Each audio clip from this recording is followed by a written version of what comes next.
KTO Radio présente À haute voix, la lecture intégrale des œuvres spirituelles majeures. Aujourd'hui, le mystère des Saints Innocents de Charles Péguy.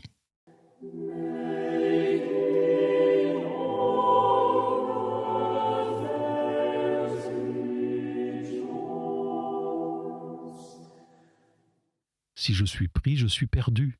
Ça commence par un point, ça finit par tout le corps. Ça ne pardonne pas. Quand c'est commencé, c'est fini. C'est une maladie impossible à défaire. Elle défait tout. Ce qui est parti ne revient jamais plus. Elle rompt tout. Ce corps que j'ai, et qu'ils aiment tant, tomberait en poussière et en lambeaux, et en cette sale farine granuleuse, et ne me reviendrait jamais plus. C'est une gangrène irrévocable et qui ne retourne jamais en arrière. Or ils y tiennent à leur corps. On dirait qu'ils croient qu'ils n'ont que ça. Ils savent pourtant bien qu'ils ont une âme. La vie est l'union de l'âme et du corps. La mort est leur séparation. Mais leur corps leur paraît solide et bon vivant. Ils ont l'impression que la lèpre anéantira tout leur corps et qu'elle les tiendra jusqu'au bout. Ils ne considèrent point qu'au bout de ce bout commence le véritable commencement. Et alors ils aimeraient mieux avoir autre chose que la lèpre. Je pense qu'ils aimeraient mieux attraper une maladie qui leur plairait. C'est toujours le même système. Ils veulent bien affronter les plus terribles épreuves et m'offrir les plus redoutables exercices, pourvu que ce soit eux qui les aient préalablement choisis. Là-dessus, les pharisiens s'écrient et font des éclats, et poussent des cris, et font des mines et des exécrables pharisiens sur tout prix en disant « Seigneur, nous vous rendons grâce de ce que vous ne nous avez point fait semblable à cet homme qui a peur d'attraper la lèpre. Or moi je dis au contraire, dit Dieu. C'est moi qui dis. Ce n'est pas rien que d'attraper la lèpre. Je sais ce qu'est la lèpre, c'est moi qui l'ai faite. Je la connais. Je dis, ce n'est pas rien que d'attraper la lèpre. Et je n'ai jamais dit que les épreuves et les exercices de leur vie et les maladies et les misères de leur vie et les détresses de leur vie, ce n'était rien. J'ai toujours dit au contraire, et j'ai toujours pensé, et j'ai toujours pesé que ce n'était pas rien. Et il faut bien croire qu'en effet ce n'était pas rien, puisque mon fils a fait tant de miracles sur les malades, et puisque j'ai donné au roi de France de toucher les écrouelles. Les pharisiens poussent des cris sur celui qui ne veut pas attraper la lèpre, et ils sont scandalisés, ces vertueux. Mais moi, je ne suis pas vertueux, dit Dieu. Je ne pousse pas des cris, et je ne suis pas scandalisé. Je ne compte pas. Je n'en retiens pas que ce Joinville est 30 fois au-dessous de l'ordinaire. Mais j'en retiens, mais je compte au contraire, que c'est Saint-Louis qui est peu ordinaire, 30 fois peu ordinaire, 30 fois extraordinaire, 30 fois au-dessus de l'ordinaire. Je ne compte pas, je n'en retiens pas que Joinville est 30 fois lâche. Mais au contraire, j'en retiens et je compte que c'est ce Saint-Louis qui est 30 fois brave au-dessus de l'ordinaire et plus que la mesure. Je ne compte pas, je n'en retiens pas que Joinville est 30 fois bas. Mais au contraire, j'en retiens et je compte que c'est ce Saint-Louis qui est 30 fois haut au-dessus de l'ordinaire et plus que la mesure. Je ne compte pas et je n'en retiens pas que Joinville est 30 fois petit. Mais je sais seulement qu'il est homme. Et au contraire, j'en retiens et je compte. Voici comment je compte et c'est ainsi. J'en retiens et je compte que c'est ce Saint-Louis, roi de France, qui est 30 fois grand, 30 fois au-dessus de l'ordinaire et plus que la mesure, et qui est 30 fois près de mon cœur et 30 fois le frère de mon fils.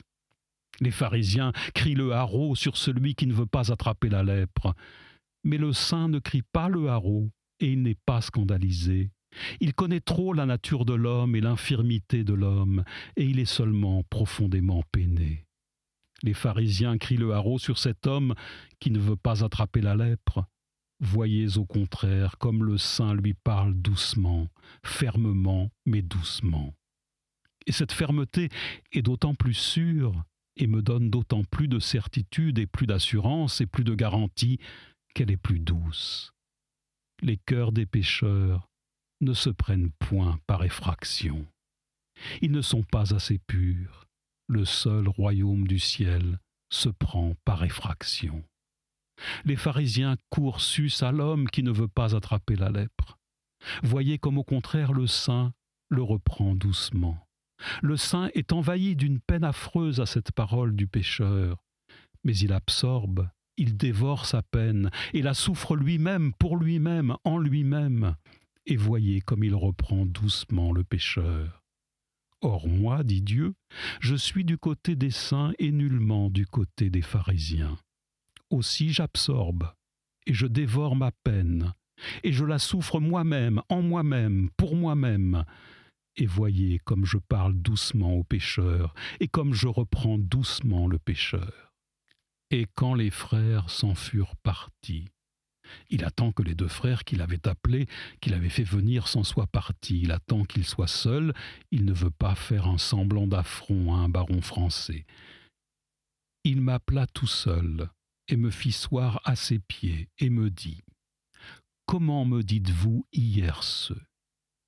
Et je lui dis que encore lui disais-je.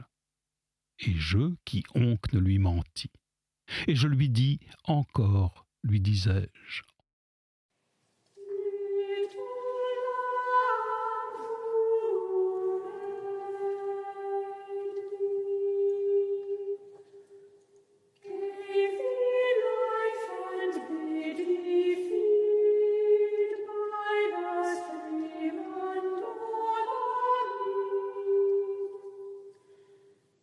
En vérité, dit Dieu, cette franchise de Joinville qui ose répéter cela au roi est précisément ce qui me garantit la franchise de Saint-Louis.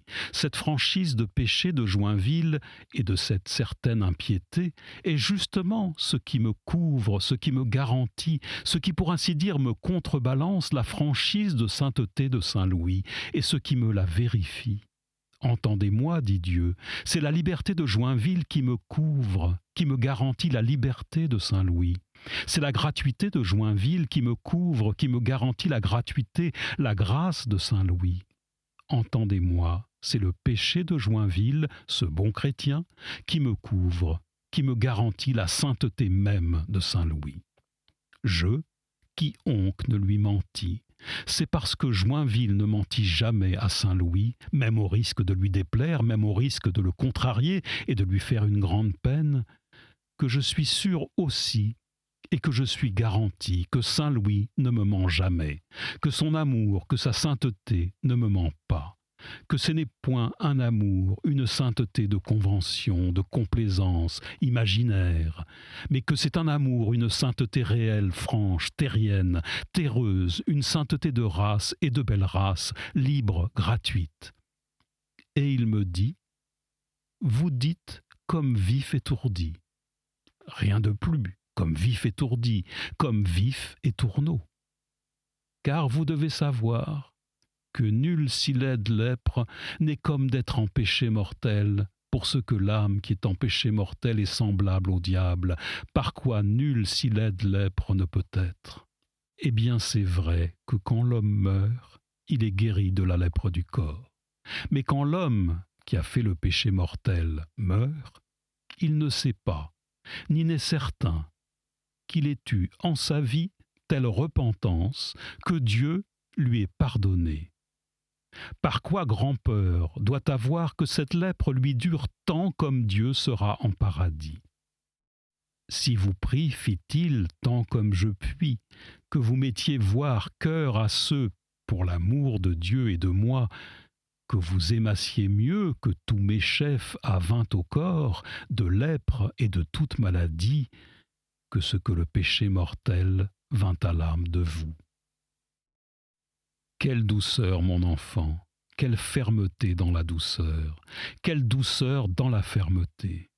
L'une et l'autre ensemble liées, indissolubles, l'une poussant l'autre, l'une faisant valoir l'autre, l'une soutenant l'autre, l'une nourrissant l'autre. La douceur tout armée de fermeté, la fermeté tout armée de douceur. L'une enfermée dans l'autre, l'autre enfermée dans l'une, comme un double noyau dans un double fruit de fermeté. Une douceur d'autant mieux garantie par la fermeté, une fermeté d'autant mieux garantie par la douceur. l'une portant l'autre, car il n'est point de véritable douceur que fondée sur la fermeté, vêtue de fermeté, et il n'est point de véritable fermeté que vêtue de douceur. Quelle douceur, quelle tendresse! Celui qui aime entre en la sujétion de celui qui est aimé. Voilà comme il parle, lui, le roi de France. Il est vrai que c'était un baron français. Quel soin de ne point offenser, de ne meurtrir aucunement, de ne point léser, de ne point blesser, de ne laisser aucune trace, aucun souvenir de blessure et de meurtrissure. Quelle attention, quelle dilection, quel soin de ne pas donner même une apparence de tort, quel soin de ne pas commettre la moindre offense. Lui, le roi, parlant pour Dieu et pour lui-même, pour Dieu et pour le roi de France, il parle humblement. Il parle comme un tremblant solliciteur.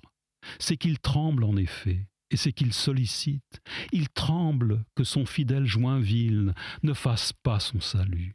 Et il demande à Joinville, il sollicite que le fidèle Joinville fasse son salut, veuille bien faire son salut. Quelle sollicitation! Il a soin de le prendre à part. Il attend que les deux frères soient partis. Quelle douceur! Quel père parlerait plus doucement à son fils? Comment me dites-vous hier ce? Et je lui dis encore, lui disais-je, et il me dit, vous dites comme Asti Musard, comme Hâtif Musard, comme Hâtif étourdi, comme Hâtif étourneau. Il feint presque de plaisanter, de commencer sur un ton assez plaisant, justement comme un qui a peur, précisément comme celui qui va entrer dans le propos le plus grave, qui va causer, qui va traiter de l'intérêt le plus grave. Ainsi commencent les joutes les plus redoutables. Et le sérieux profond arrive tout aussitôt après, entre incontinent dans le corps même et dans le texte de cette plaisante, de cette redoutable entrée. Vous dites comme Hâti Musard, car vous devez savoir que nul si laide lèpre n'est comme d'être en péché mortel. Pour ce que l'âme qui est en péché mortel est semblable au diable, par quoi nul si laide lèpre ne peut être.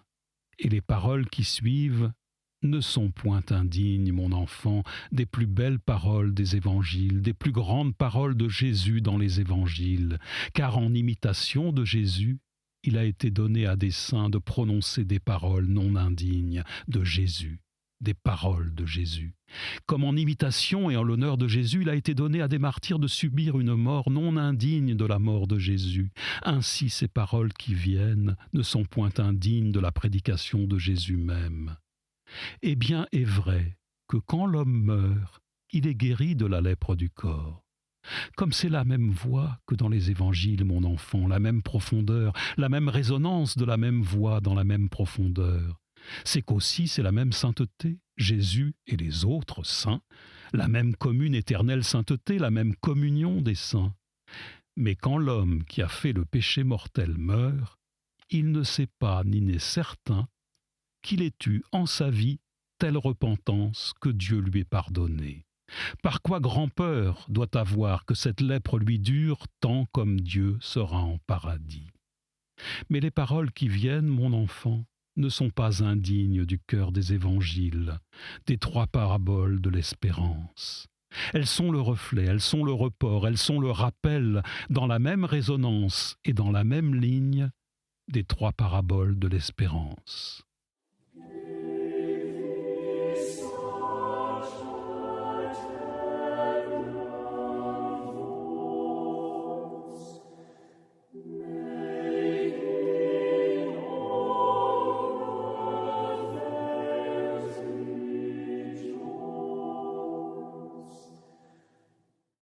Un homme avait deux fils. Un roi avait un baron. Un roi avait un fidèle. Un roi avait un fils. Un roi avait un féal. Et comme les trois paraboles de l'espérance sont le cœur peut-être et sans doute le couronnement des évangiles, ainsi ces paroles de Saint Louis qui viennent sont le cœur peut-être et sans doute le couronnement non seulement de Saint Louis et de la sainteté de Saint Louis, mais de toute sainteté peut-être après les évangiles, de toute sainteté issue des évangiles, car elle est le reflet et le report et le rappel de cette unique parabole de l'enfant qui était perdu. Comme il s'abaisse, le roi de France, Quelle chrétienne humiliation, quelle humiliation de saint. Celui qui aime entre dans la dépendance de celui qui est aimé. Quelle noble humilité. Il ne commande pas, il demande. Il attend, il espère, il reprend doucement, il prie. Quelle humilité toute vêtue de noblesse. Si vous prie, fit-il, tant comme je puis, que vous mettiez votre cœur à ceux, pour l'amour de Dieu et de moi, que vous aimassiez mieux que tous mes chefs avint au corps de lèpre et de toute maladie, que ce que le péché mortel vint à l'âme de vous. Quelle instance, quelle humble instance, quelle noble instance, quelle tendre instance. Voilà comme le saint parle au pécheur pour son salut. Jésus même n'a jamais été plus tendre au pécheur. C'est que le saint, par lui-même, sait ce que c'est que d'être homme, et ce qu'est la faiblesse humaine et l'infirmité de l'homme, et ce que c'est pour l'homme que la tentation de sa propre faiblesse, car l'esprit est prompt, mais la chair est faible. Et moi, dit Dieu, qui suis du côté des saints et nullement du côté des pharisiens, moi qui suis tout au bout du côté des saints, moi aussi je sais quelle est la faiblesse et l'infirmité de l'homme, c'est moi qui l'ai fait. Et je parle à Joinville comme Saint Louis. Comment serais-je moins tendre que Saint Louis? Comme lui je tremble pour leur salut. Comme lui je sollicite, hélas, pour leur salut.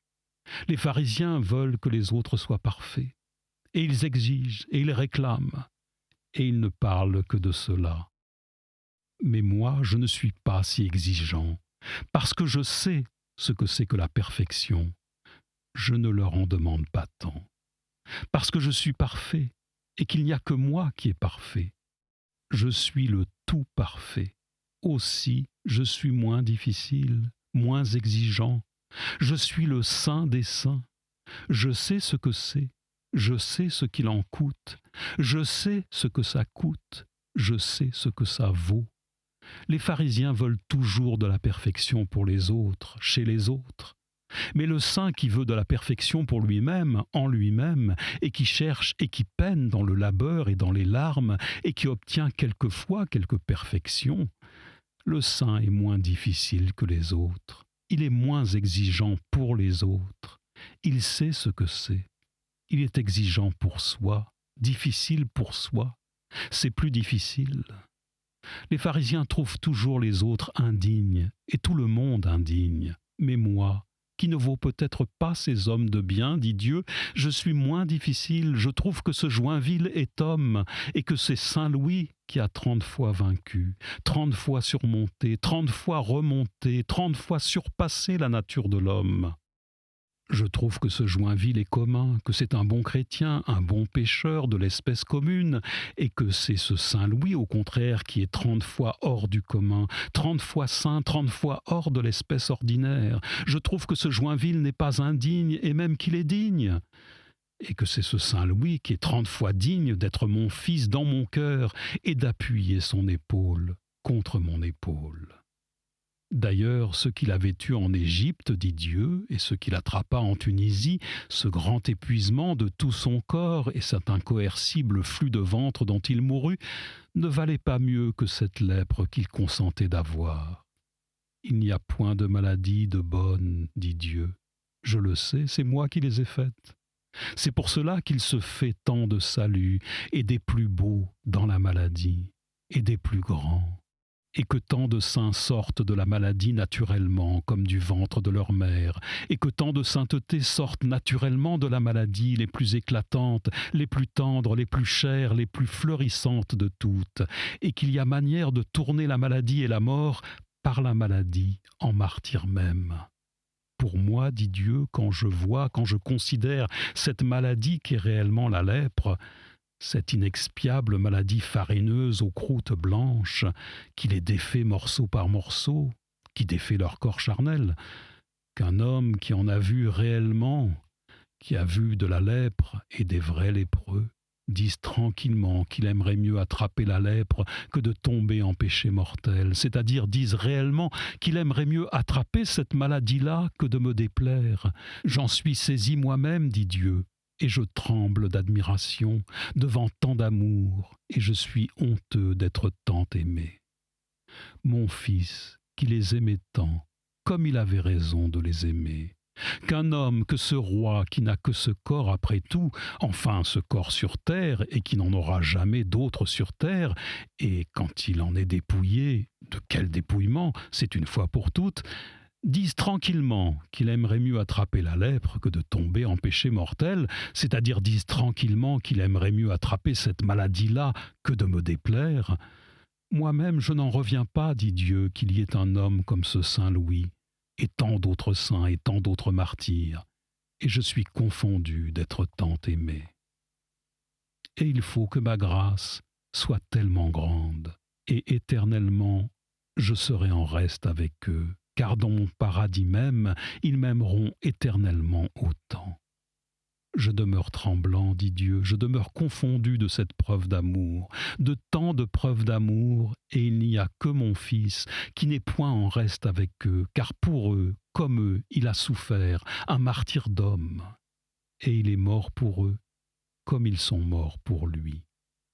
Et qu'il y ait un homme qui ait dit cela non point comme un propos, non point comme une lèpre de propos, de discours, mais réellement d'une lèpre réelle, de la lèpre non point d'une lèpre de parole, d'une lèpre de récit, mais d'une lèpre toute prête, toute proposée.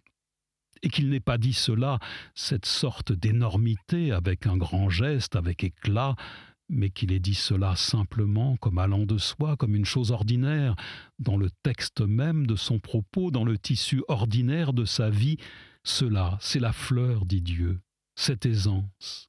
Et à cela je reconnais le français. La race à qui tout est simple et commun et ordinaire, c'est la race de toute gentillesse. Et je reconnais ici la résonance et le rang du français. Et je salue leur ordre propre, peuple à qui les plus grandes grandeurs sont ordinaires. Je salue ici ta liberté, ta grâce, ta courtoisie, ta gracieuseté, ta gratitude, ta gratuité. C'était À haute voix, une émission de KTO Radio. Aujourd'hui, le mystère des Saints Innocents de Charles Péguy. Lecture, Michel Bonneton. Captation et réalisation, Aymeric Plouinec et Thibaut Dagalier. Une émission disponible en podcast sur ktoradio.com et sur l'application KTO Radio.